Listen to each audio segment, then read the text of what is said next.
నమస్తే welcome to స్వతంత్ర news నేను శివాని బులెటిన్ ముందుగా హెడ్లైన్స్ చూద్దాం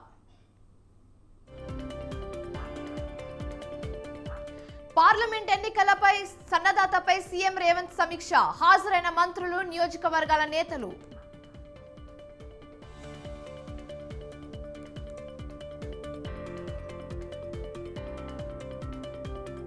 ప్రజాపాలన హామీల అమలుపై కేబినెట్ సబ్ కమిటీ కీలక నిర్ణయం తీసుకున్న తెలంగాణ ప్రభుత్వం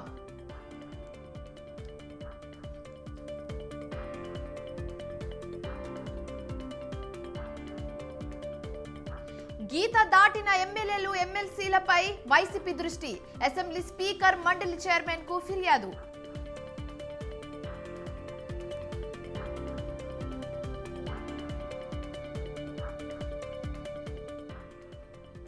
ఇన్ఛార్జ్ల మార్పులు చేర్పులపై కొనసాగుతున్న కసరత్తులు జగన్ వద్దకు క్యూ కడుతున్న నేతలు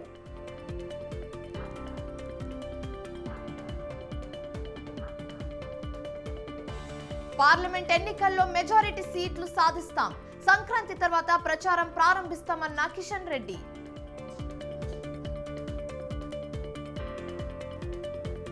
బిల్కస్ బానో దోషుల రెమిషన్ కొట్టేసిన సుప్రీం కీలక తీర్పు వెలువరించిన అత్యున్నత న్యాయస్థానం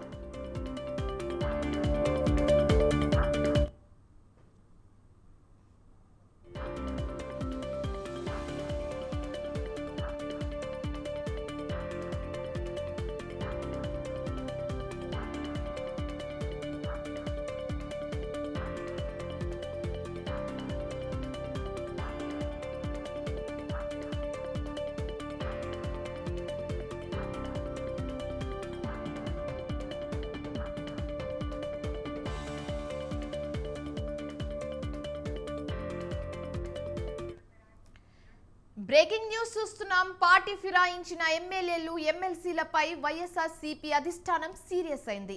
పార్టీ ఫిరాయించిన 4 ఎమ్మెల్యేలు 2 ఎమ్మెల్సీలను అనర్హులుగా చేయాలని అసెంబ్లీ స్పీకర్ కు మండలి చైర్మన్ కు ఫిర్యాదు చేసింది.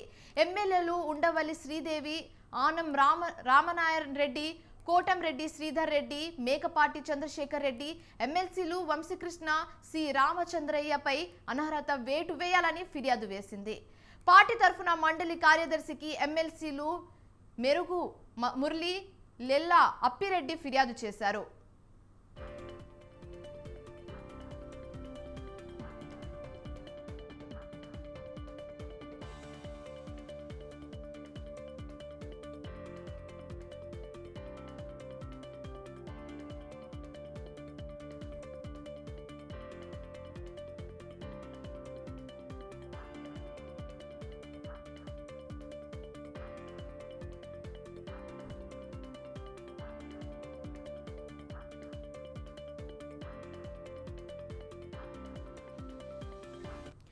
పార్టీ ఫిరాయించిన ఎమ్మెల్యేలు ఎమ్మెల్సీలపై వైఎస్ఆర్సీపీ అధిష్టానం సీరియస్ అయింది. పార్టీ ఫిరాయించిన 4 ఎమ్మెల్యేలు 2 ఎమ్మెల్సీలను అనర్హులుగా చేయాలని అసెంబ్లీ స్పీకర్ కు మండలి చైర్మన్ కు ఫిర్యాదు చేసింది. ఎమ్మెల్యేలు ఉండవల్లి శ్రీదేవి, ఆనం రామనారాయణ రెడ్డి, కోటంరెడ్డి శ్రీధర్ రెడ్డి, మేకపాటి చంద్రశేఖర్ రెడ్డి, ఎమ్మెల్సీలు వంశీకృష్ణ, సి రామచంద్రయ్యపై అనర్హత వేటు వేయాలని ఫిర్యాదు చేసింది. పార్టీ తరఫున మండలి కార్యదర్శికి ఎమ్మెల్సీలు మెరుగు మురళి, లెల్లా అప్పిరెడ్డి ఫిర్యాదు చేశారు.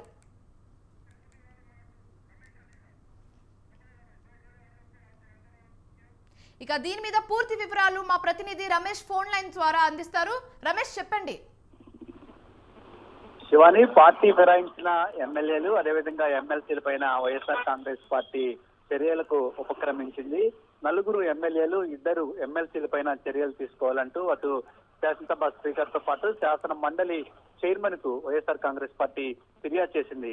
గతంలో జరిగిన ఎమ్మెల్యే కోట ఎమ్మెల్సీ ఎన్నికల సందర్భంగా 4 ఎమ్మెల్యేలు కోటంరెడ్డి శ్రీధర్ రెడ్డి, ఆనం రామనారాయణ రెడ్డి, మేకపాటి చంద్రశేఖర్ రెడ్డి, అదేవిధంగా ఉండవల్లి శ్రీదేవి 4 కూడా తెలుగుదేశం పార్టీ అభ్యర్థికు ఓటు వేయడం జరిగింది. దీంతో గతంలోనే వాటిని పార్టీ నుంచి సస్పెండ్ చేస్తూ పార్టీ నిర్ణయం తీసుకోవడం జరిగింది. తాజాగా 4 ఎమ్మెల్యేలు కూడా పార్టీ లైన్ ను అతిక్రమించారంటూ వైఎస్ఆర్ కాంగ్రెస్ పార్టీ పేర్కొంటుంది. 4 ఎమ్మెల్యేలు ముందు తెలుగుదేశం పార్టీలో అధికారికంగా చేరారు. దీంతో ఈ 4 ఎమ్మెల్యేలు కూడా పార్టీ లైన్ ను దాటారు. అదేవిధంగా పార్టీ క్రమశిక్షణ కూడా ఉల్లంఘించారు కాబట్టి నలుగురు ఎమ్మెల్యేల పైన చర్యలు తీసుకోవాలంటూ శాసనసభ స్పీకర్ కు వైసీపీ ఫిర్యాదు చేసింది. అదేవిధంగా ఇద్దరు ఎమ్మెల్సీలు విశాఖపట్నానికి చెందినటువంటి ఎమ్మెల్సీ వంశీకృష్ణ యాదవ్, అదేవిధంగా కడప జిల్లాకు సంబంధించిన సి రామచంద్రయ్య, ఈ ఇద్దరు ఎమ్మెల్సీలు కూడా ఇటీవలే పార్టీని ఫిరాయించడం జరిగింది. వంశీకృష్ణ యాదవ్ జనసేన పార్టీలో చేరితే సి రామచంద్రయ్య తెలుగుదేశం పార్టీలో చేరారు. ఈ ఇద్దరు ఎమ్మెల్యేలు పార్టీ మారినటువంటి నేపథ్యంలో ఈ ఇద్దరి పైన కూడా చర్యలు తీసుకోవాలంటూ వైఎస్ఆర్ కాంగ్రెస్ పార్టీ ఈ రోజు ఫిర్యాదు చేయడం జరిగింది. ఇద్దరు ఎమ్మెల్సీలు పార్టీ లైన్ ను అతిక్రమించినటువంటి నేపథ్యంలో ఇద్దరు ఎమ్మెల్సీల పైన కూడా చర్యలకు ఆదేశించాలంటూ కూడా వైఎస్ఆర్ కాంగ్రెస్ పార్టీ భావిస్తోంది. అందులో భాగంగానే ఇద్దరు ఎమ్మెల్సీల పైన చర్యలు తీసుకోవాలంటూ మండలి చైర్మన్ ను ఈ రోజు ఫిర్యాదు చేసింది. Right, thanks for the updates Ramesh.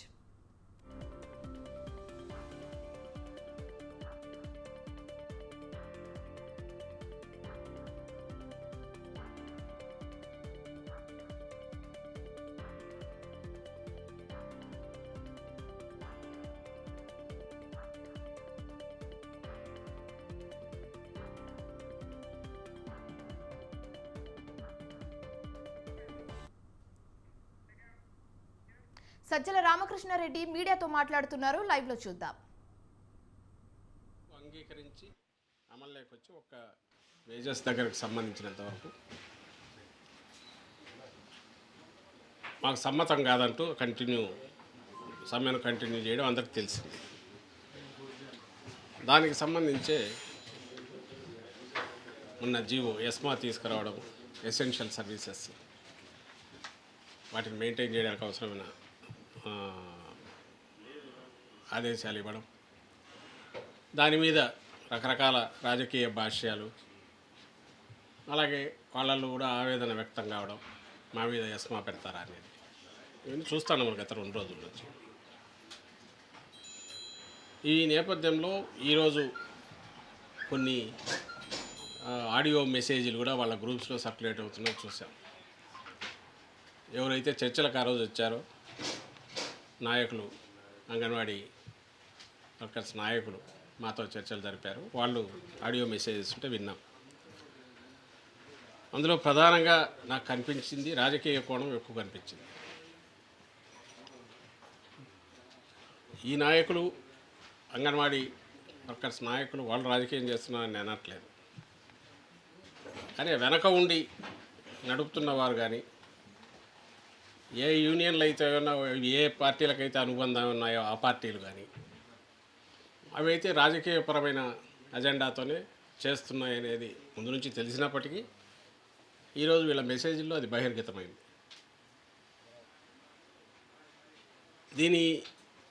దీని రిపర్కషన్స్ ఇవి ఎంతవరకు ఉంటాయనేది ఆలోచించడం కంటే, ఇంతమంది ఉన్నాం కదా, 1,00,000 మందిమి,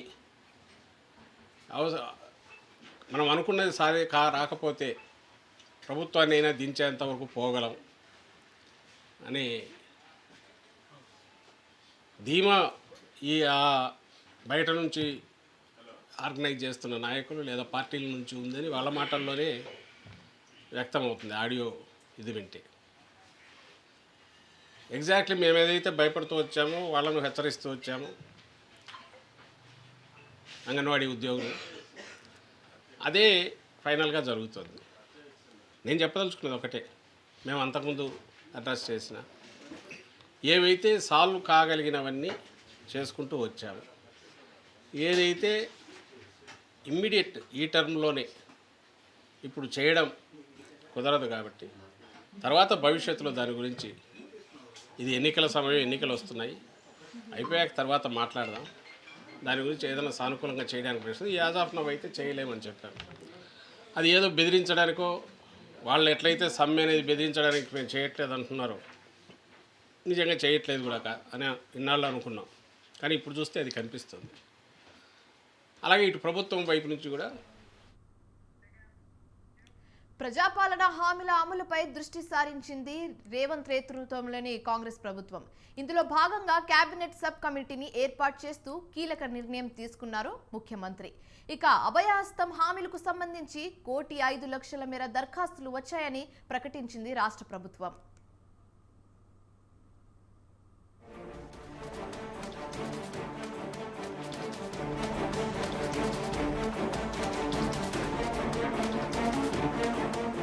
నిజమైన లబ్ధిదారులకు అభయహస్తం పథకాలు తప్పనిసరిగా అందిస్తామని తెలిపింది రేవంత్ సర్కార్. ఇటీవలే ప్రజాపాలన కార్యక్రమం ముగిసిన నేపథ్యంలో అభయహస్తం 6 గ్యారెంటీల అమలుపై మంత్రులు, అధికారులతో ఉన్నత స్థాయి సమీక్ష సమావేశం నిర్వహించారు సీఎం రేవంత్ రెడ్డి. రాష్ట్ర ప్రభుత్వం అత్యంత ప్రతిష్టాత్మకంగా తీసుకున్న ఈ కార్యక్రమం కింద మొత్తం ఎన్ని దరఖాస్తులు వచ్చాయి, ఏ అంశాలకు సంబంధించి అర్జీలు అధికంగా ఉన్నాయి అన్న విషయాలతో పాటు పలు అంశాలపై మంత్రులు, అధికారులతో ముఖ్యమంత్రి చర్చించారు.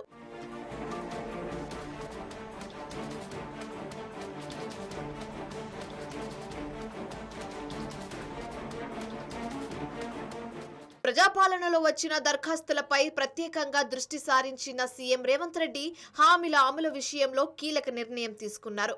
ఇందుకోసం కేబినెట్ సబ్ కమిటీ ఏర్పాటు చేశారు. దీనికి చైర్మన్ గా మల్లు భట్టి విక్రమార్కను నియమించారు. ఇందులో సభ్యులుగా శ్రీధర్ బాబు, పొన్నం ప్రభాకర్, పొంగులేటి శ్రీనివాస్ రెడ్డి ఉండనున్నారు.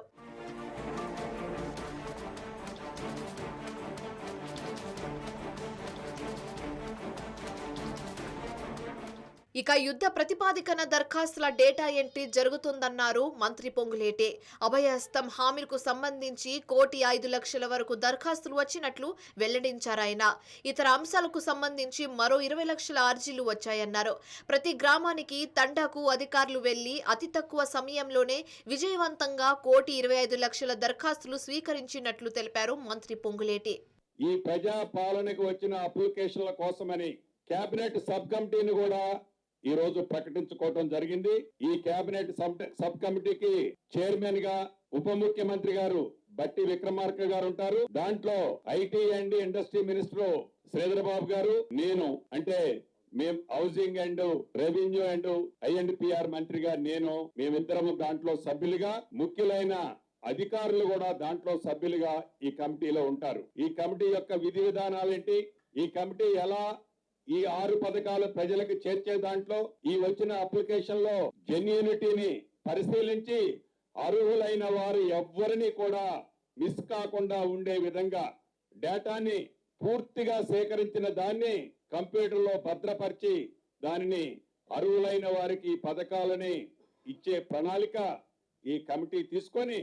మరోవైపు నెల రోజులకే పథకాలు అమలు కాలేదంటూ విపక్షాలు విమర్శిస్తున్నాయని ఫైర్ అయ్యారు మంత్రి పొన్నం ప్రభాకర్.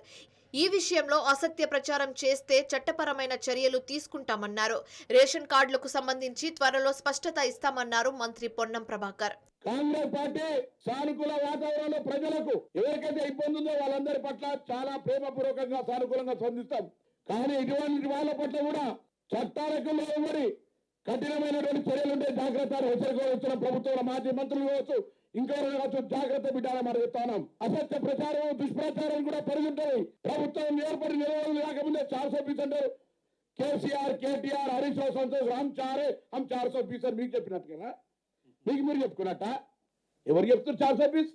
అరే అగ్రిమెంట్ ఇచ్చి ఏడాదిలో పైసలు ఇస్తాను, నెల రోజులకే 420 కేసు కూడా పెడతాడా? అటువంటి మైండ్ సెట్ మారింది వీళ్ళకు. అందుకే జాగ్రత్త అని చెప్తాను. మళ్ళొక్కసారి ప్రభుత్వం దిగిపోయింది, ఇంకా ప్రభుత్వంలో ఉన్నోనే ఆ మైకం పోనట్టున్నది. అప్పుడప్పుడు ఈ రోడ్డు పట్టి వదులు వచ్చి బంగ్లా చూసి లేదా పక్కనే ప్రగతి భవన్ చూసుకొని ఇది మాది కదా, ప్రభుత్వ సొమ్ముతో జాగిరి కాదు, మాదే అనుకోకరు. మేము కూడా మాదే ఎప్పుడు అనుకుంటాం. అందుకే ప్రజలందరినీ రండి, కలవండి, మీ సమస్యలు పరిష్కరించుకోమని చెప్తున్నారు. ఎక్కడ కూడా మేము నియంత్రించి ఎవరిని కలవకుండా వీడికి రావడానికి అర్ధగంట పట్టింది ఆడికి ఆఫీస్ పోతే. మొత్తంగా ఇందిరమ్మ రాజ్యంలో నిజమైన లబ్ధిదారులకు ప్రయోజనం చేకూరుతుందని మంత్రులు చెప్పడంతో సర్కార్ వైపు ఆశగా ఎదురుచూస్తున్నారు ప్రజలు.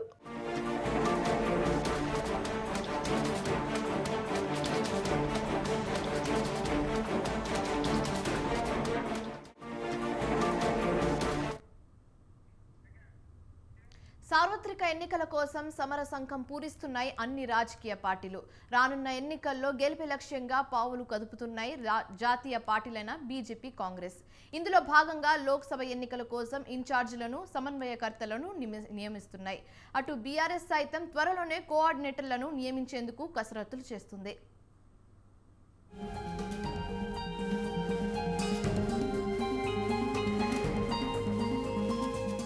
లోక్సభ ఎన్నికలు అన్ని పార్టీలకు ప్రతిష్టాత్మకంగా మారాయి. దీంతో ఎట్టి పరిస్థితుల్లోనూ సాధ్యమైనన్ని ఎక్కువ సీట్లను గెలుచుకునేందుకు అవసరమైన వ్యూహాలు రచిస్తున్నాయి పార్టీలు. ప్రధానంగా బీజేపీ విషయానికి వస్తే కేంద్రంలో వరుసగా 2 సార్లు అధికారంలోకి వచ్చింది. మరోసారి మోడీ నేతృత్వంలో గెలిచి హ్యాట్రిక్ కొట్టాలని భావిస్తున్నారు బీజేపీ నేతలు.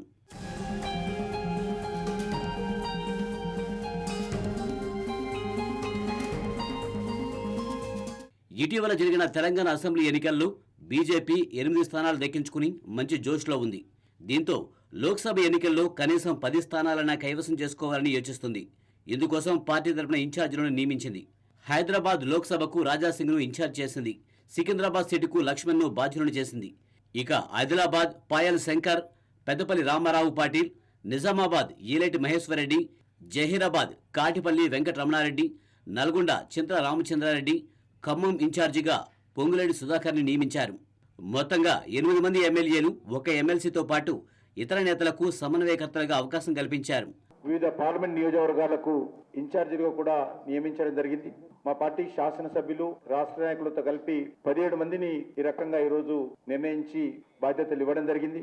అదేవిధంగా ఆర్గనైజేషనల్ ఇన్ఛార్జెస్ కూడా రేపు మళ్ళీ ఈరోజు కూర్చొని చర్చించి ఆర్గనైజేషన్ ఇన్ఛార్జెస్ కూడా వాళ్ళని కూడా రేపు ప్రకటిస్తాము. వచ్చేటువంటి ఎన్నికలను దృష్టిలో పెట్టుకుని పార్టీ నాయకత్వం అంతా కూడా విస్తృతంగా మండలాల వారీగా, గ్రామాల వారీగా పర్యటించాలని చెప్పి నిర్ణయం తీసుకున్నాం. ఈరోజు ఫిర్ ఏక్ బార్ మోడీ సర్కార్ అనే నినాదంతో అధికారంలో రావడం కోసము ఎన్నికల్లో మా ప్రచార భేరీని మోగించనున్నాం. సంక్రాంతి తర్వాత ఈ యొక్క ఎన్నికల ప్రచార కార్యక్రమానికి జాతీయ స్థాయిలో శ్రీకారం చుడతారు. కేంద్రంలో 2 సార్లు ఓటమి చవిచూసిన కాంగ్రెస్ పార్టీ 2024 ఎన్నికల్లో ఎట్టి పరిస్థితుల్లోనూ విజయం సాధించాలన్న పట్టుదలతో ఉంది. కర్ణాటక, తెలంగాణ ఎన్నికల ఫలితాలతో ఊపు మీదున్న హస్తం పార్టీ తాను అధికారంలో ఉన్న రాష్ట్రాల్లో అత్యధికంగా సీట్లు సాధించాలని భావిస్తుంది. ఇందులో భాగంగా తెలంగాణలోని 17 లోక్సభ సీట్లపై దృష్టి సారించింది. అసెంబ్లీ ఎన్నికల మాదిరిగానే పోరాడి అత్యధికంగా సీట్లు సాధించాలని లక్ష్యంగా పెట్టుకుంది. ఈ క్రమంలోనే రాష్ట్రంలోని ఎంపీ సీట్లకు కోఆర్డినేటర్లను నియమించింది. చేవెళ్ల, మహబూబ్ నగర్ బాధ్యతలను సీఎం రేవంత్ రెడ్డికి అప్పగించింది. హైదరాబాద్, సికింద్రాబాద్ స్థానాలకు మల్లు భట్టి విక్రమార్కను బాధ్యులను చేసింది. ఆదిలాబాద్కు సీతక్క, పెద్దపల్లి శ్రీధర్బాబు, కరీంనగర్ పొన్నం ప్రభాకర్, మెదక్ దామోదర్ రాజనరసింహ, మల్కాజ్గిరి తుమ్మల నాగేశ్వరరావు, నల్గొండ ఉత్తమ్ కుమార్ రెడ్డి, భువనగిరి కోఆర్డినేటర్గా కోమటిరెడ్డి వెంకటరెడ్డికి బాధ్యతలు అప్పగించింది ఏఐసీసీ.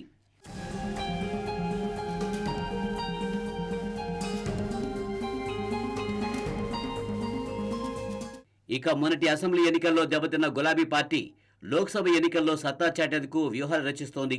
ఇప్పటికే పార్లమెంటరీ నియోజకవర్గాల వారీగా వరుస సమీక్షలు నిర్వహిస్తున్నారు బీఆర్ఎస్ వర్కింగ్ ప్రెసిడెంట్ కేటీఆర్. త్వరలోనే వీటిని పూర్తి చేసిన తర్వాత పార్లమెంటు నియోజకవర్గాల వారీగా ఆయా నేతలకు ఇన్ఛార్జ్ బాధ్యతలను అప్పగించనున్నారు బీఆర్ఎస్ అధినేత కేసీఆర్.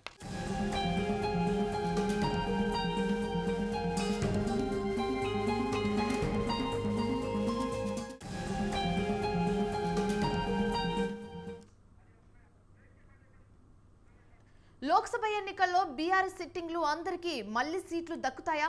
పార్లమెంట్ స్థానాలకు సంబంధించిన సమీక్ష సమావేశాల సందర్భంగా కేటీఆర్ చేసిన వ్యాఖ్యలు దేనికి సంకేతం? ఇలా 1-2 కాదు, బీఆర్ఎస్ వర్కింగ్ ప్రెసిడెంట్ చేసిన వ్యాఖ్యలపై పార్టీలోనే కాదు బయట విస్తృతంగా చర్చ జరుగుతోంది. ఇంతకీ గులాబీ బాస్ మదిలో ఏముంది?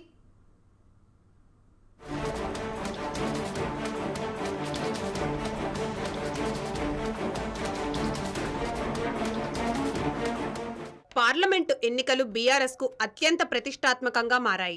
వరుసగా 2 సార్లు రాష్ట్రంలో అధికారం చేపట్టిన గులాబీ పార్టీ హ్యాట్రిక్ విజయంపై ప్రజలు నీళ్లు చల్లారు. ఫలితంగా కాంగ్రెస్ పార్టీ మొన్నటి శాసనసభ ఎన్నికల్లో అధికారంలోకి వచ్చింది. ఈ నేపథ్యంలోనే మరో 3 నెలల్లో ఎంపీ ఎన్నికలు జరగనున్నాయన్న ప్రచారం సాగుతోంది. దీంతో ఎట్టి పరిస్థితుల్లోనూ మెజార్టీ పార్టీలు సాధించాలన్నదే ఇప్పుడు గులాబీ పార్టీ ముందున్న ఏకైక లక్ష్యం.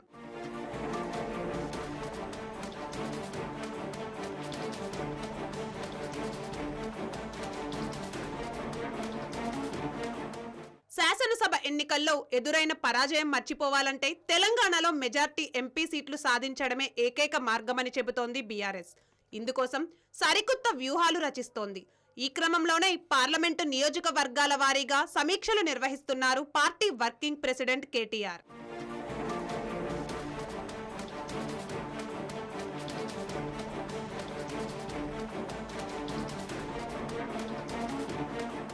ఇంతవరకు బాగానే ఉన్న లోక్సభ ఎన్నికల కోసం నిర్వహిస్తున్న సమీక్షల సందర్భంగా కేటీఆర్ చేసిన వ్యాఖ్యలు ఇప్పుడు పార్టీ వర్గాల్లో కలకలం రేపుతున్నాయి.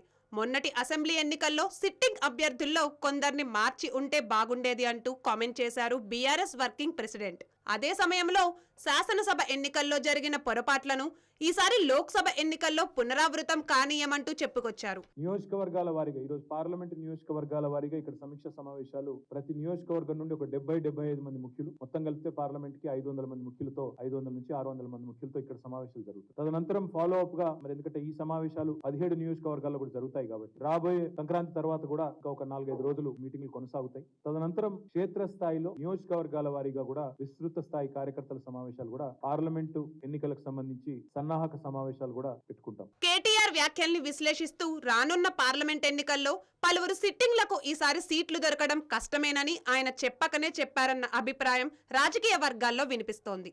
నిజానికి బీఆర్ఎస్ పార్టీ ఇప్పుడిలా ఆలోచించడం వెనుక పెద్ద కారణమే ఉంది. మొన్నటి ఎన్నికల్లో గులాబీ పార్టీ ఓటమి తర్వాత మేధావులు, రాజకీయ విశ్లేషకులు బీఆర్ఎస్ ఓటమికి చెప్పిన కారణాల్లో ప్రధానమైనది అభ్యర్థులను మార్చకపోవడం. పలువురు సిట్టింగ్లపై తీవ్ర వ్యతిరేకత ఉందని తెలిసిన బీఆర్ఎస్ అధిష్టానం మళ్లీ దాదాపుగా పాత వాళ్లకే పట్టం కట్టింది. ఇదే శాపంగా మారిందన్న వాదన బలంగా వినిపించింది. అయితే 12 నియోజకవర్గాల్లో వివిధ కారణాలతో ఇతర నేతలను బరిలో దింపగా వారిలో 9 మంది గెలవడం కూడా ఈ వాదనలకు బలం చేకూరుస్తోంది. దీంతో పార్లమెంటు ఎన్నికల్లో ఎట్టి పరిస్థితుల్లోనూ పొరపాట్లకు తావునివ్వద్దని గులాబీ బాస్ ఆలోచిస్తున్నట్లుగా ప్రచారం సాగుతోంది. అందులో భాగంగానే కేటీఆర్ ఇలాంటి వ్యాఖ్యలు చేశారన్న టాక్ వినిపిస్తోంది.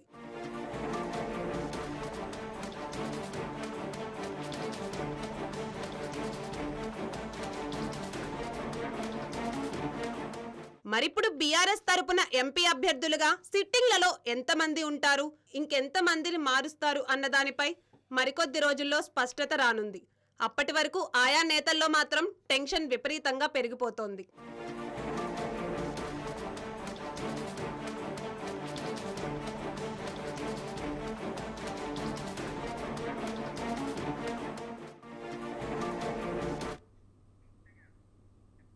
వైసీపీలో ఎందుకు ఈ మార్పులు?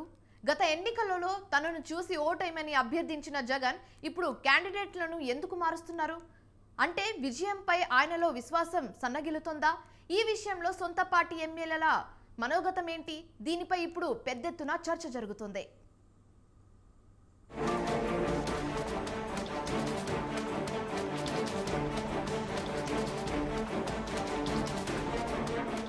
వచ్చే ఎన్నికల్లో విజయం మాదే, వై నాట్ 175 అంటూ గత కొద్ది రోజుల క్రితం వరకు బల్లగుద్ది మరీ చెప్పిన వైసీపీ అధినేత సీఎం వైఎస్ జగన్ ఇప్పుడు కంగారు పడుతున్నారా అంటే అవుననే సమాధానమే వినిపిస్తోంది. 2019 ఎన్నికల్లో తనను చూసి ఓటేయండి, ఒక్క ఛాన్స్ ప్లీజ్ అంటూ ఓటర్లను అభ్యర్థించిన జగన్ ఇప్పుడు మాత్రం భారీ స్థాయిలో ఎమ్మెల్యేలను మార్చడంపై సొంత పార్టీలోనే నిరసన సెగలు వెల్లువెత్తుతున్నాయి.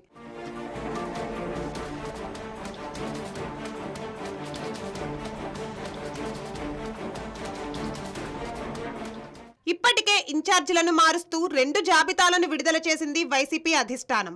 ఇందులో పలువురు సీట్లు గల్లంతు కాగా ఇంకొకరి స్థానాలు మార్చివేశారు ముఖ్యమంత్రి. దీంతో సీట్లు దక్కని వారు తాడేపల్లి సీఎం క్యాంప్ ఆఫీస్ సాక్షిగా విమర్శలు గుప్పిస్తున్నారు.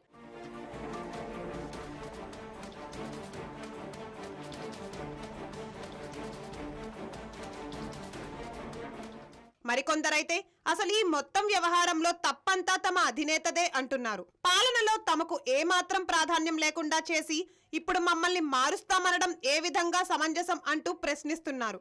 అదే సమయంలో తమకు కనీసం ముఖ్యమంత్రి అపాయింట్మెంట్ సైతం దక్కలేదన్న విషయాన్ని తాపీగా చెప్తున్నారు. ఇటీవలే వైసీపీ నేత డొక్కా మాణిక్య వరప్రసాద్ చేసిన వ్యాఖ్యలు పార్టీలో ఎమ్మెల్యేల పరిస్థితికి అద్దం పడుతున్నాయన్న విమర్శలు వినిపిస్తున్నాయి.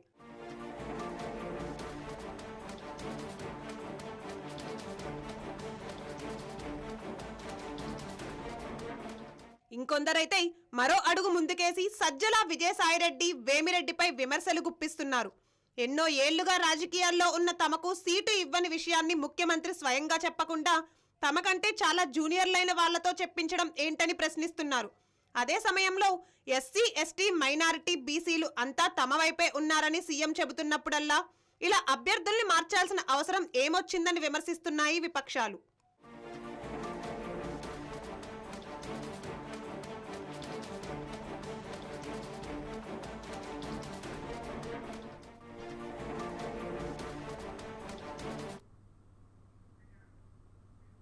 2024 లోక్సభ ఎన్నికల్లో కేంద్రంలో బీజేపీ ప్రభుత్వాన్ని గద్దె దింపుతామని జబ్బచరుస్తూ ఏర్పాటైన 28 పార్టీల ఇండియా అలయన్స్ వాస్తవానికి అధికార పార్టీకి ధీటైన పోటీ ఇస్తుందన్న అనుమానాలు తలెత్తుతున్నాయి. బలమైన ప్రత్యామ్నాయం ఏర్పాటు కేవలం నినాదాలకే పరిమితమా? బెంగళూరు, ముంబైలో జరిగిన ఇండియా అలయన్స్ ఏర్పాటులో కనిపించిన స్ఫూర్తి, చొరవ ఆచరణలో కనుమరుగవుతుందా? ఆ పార్టీల మధ్య సమన్వయమే కనిపించడం లేదు.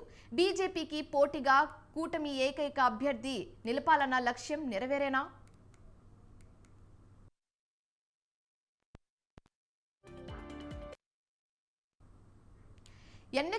ఎన్నికలు సమీపిస్తున్న వేళ కాంగ్రెస్ భారత్ జోడో యాత్ర స్ఫూర్తితో మణిపూర్ నుంచి భారత్ జోడో న్యాయ యాత్రను ప్రకటించి జనవరి 14 నుంచి యాత్రకు సిద్ధమవుతుంది.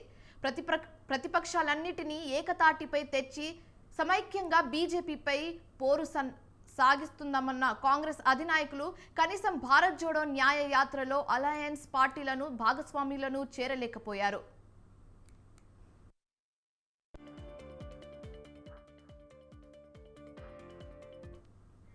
యాత్ర విషయంలో కనీసం కూటమి పార్టీలను సంప్రదించలేదు. ఆ పార్టీలను యాత్రలో కలుపుకొని వెళ్లాలన్న ఆలోచన కూడా చేయలేదు. ఇది కాంగ్రెస్ పార్టీ న్యాయ యాత్ర తప్ప ఇండియా అలయన్స్ యాత్ర కాదని ఆ పార్టీ ధోరణి చెప్పకనే చెప్తుంది. కాంగ్రెస్ ధోరణి ఇండియన్ అలయన్స్ పార్టీలతో కొంచెం ఇష్టం కొంచెం కష్టం అన్న ధోరణిలో వ్యవహరిస్తోంది. భాగస్వామ్య పార్టీల వైఖరి కాస్త అటు ఇటుగా అదో ధోరణిలో ఉన్నాయి.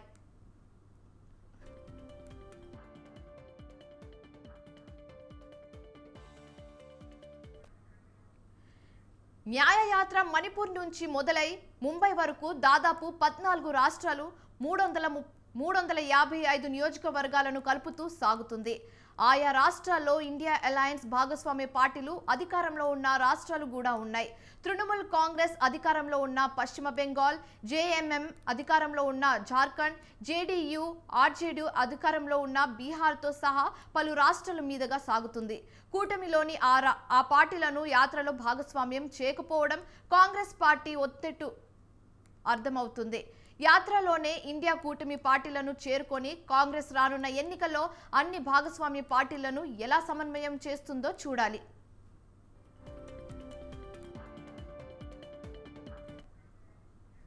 మూడు సార్లు కూటమి పార్టీలు సమావేశమైన ఇప్పటికీ కన్వీనర్ విషయంలో కానీ ఉమ్మడి కార్యాచరణ విషయంలో కానీ స్పష్టమైన నిర్ణయానికి రాలేకపోయింది. ఇక సీట్ల సర్దుబాటు, బీజేపీకి పోటీగా ఉమ్మడి అభ్యర్థి నిలిపే విషయంలో ఆలోచన కనీసం కార్యరూప దాల్చే కనిపించడం లేదు.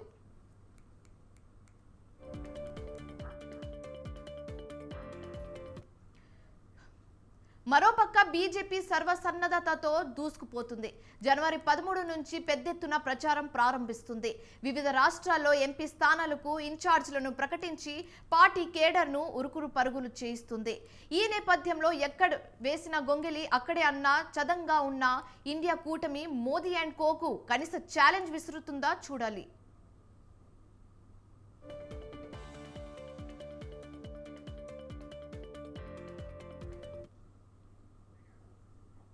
బిల్కిస్ బాను కేసులో సుప్రీంకోర్టు గుజరాత్ హైకోర్టు తీర్పును మార్చింది. బిల్కిస్ బాను కేసులో హంతకులుగా శిక్ష పడిన 11 మందికి శిక్ష తగ్గిస్తూ ఇచ్చిన గుజరాత్ హైకోర్టు ఆదేశాన్ని కొట్టివేసింది. 2002 అల్లర్ల సందర్భంగా బిల్కిస్ బానుపై సామూహిక అత్యాచారంతో పాటు ఆమె కుటుంబ సభ్యుల్లో 7గురి హత్య కేసులో 11 మంది దోషులకు ఉపశమనం కల్పిస్తూ గుజరాత్ ప్రభుత్వం తీసుకున్న నిర్ణయాన్ని సుప్రీంకోర్టు రద్దు చేసింది.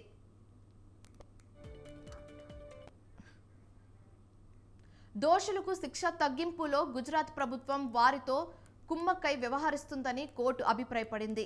ఇది విచారణను రాష్ట్రం వెలుపలకు మార్చాలని సుప్రీంకోర్టు గతంలో ఇచ్చిన ఉత్తర్వులను సమర్థిస్తుందని సుప్రీంకోర్టు పేర్కొంది.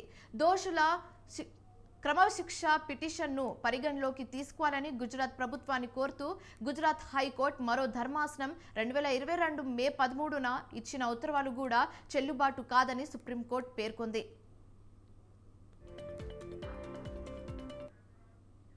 బిల్కిస్ బాను కేసులో దోషులు శిక్ష తగ్గింపు కోరుతూ దాఖలు చేసిన పిటిషన్ను నిర్ణయించడం ద్వారా గుజరాత్ ప్రభుత్వం మహారాష్ట్ర ప్రభుత్వ అధికారాన్ని గుంజుకుందని, శిక్ష తగ్గించాలి లేదా అని నిర్ణయించే అధికారం మహారాష్ట్ర ప్రభుత్వానిదేనని సుప్రీంకోర్టు పేర్కొంది.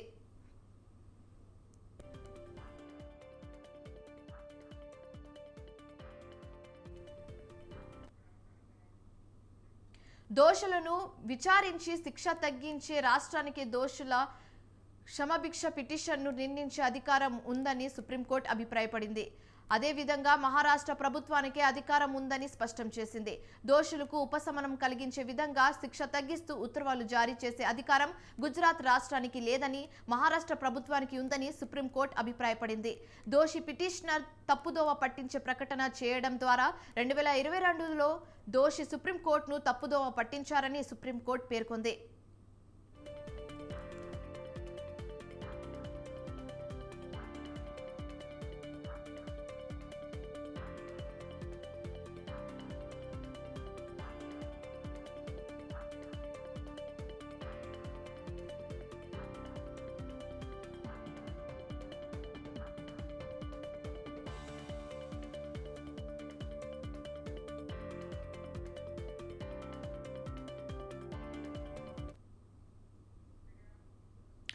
ఇవి బులెటిన్ డీటెయిల్స్. మరిన్ని ఇంట్రెస్టింగ్ అప్డేట్స్ కోసం చూస్తూనే ఉండండి స్వతంత్ర న్యూస్.